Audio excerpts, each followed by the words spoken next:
په ننګرهار کې د اسلامي امارت مسؤلینو له لوري تر ټولو لوړ سپین بیرغ پورته شو.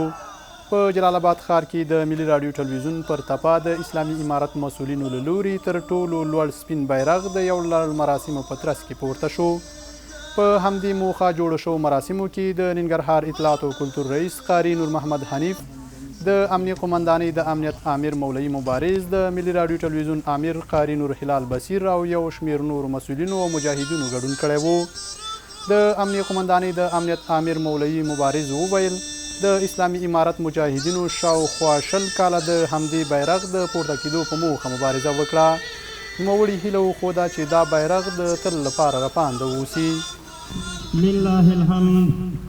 سمدا وخت او دا صحنه موږ په خپلو سترګو ولیدلې چې د اسلامي بیرغ د اسلامي امارت د سپېڅلي بیرغ د لوړېدا مراسم دي. له الله جل جلاله نه موږ ډېر راضي یو.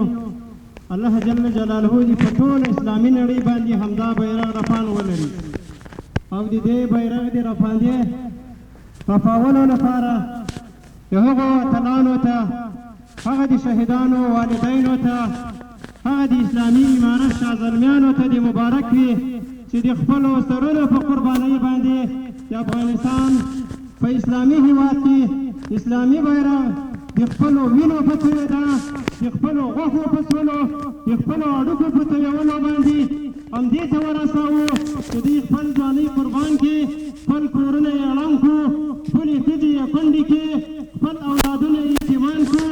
خو د افغانستان د مظلوم او مجاهد ولس لپاره هغه افتخار او هغه ویاړ چې په دا 100 کلونو کې مجاهدین د دې لپاره لالهانده ولو لله الحمد همدا مو د مسلمینو او دلته په سوونو خلک د همدې دغه لپاره راغلي دي او ټولو ته دې مبارک وي.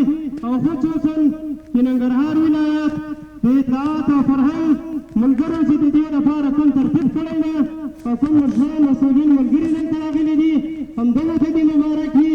د اسلامي امارت مشرانو ته دې مبارک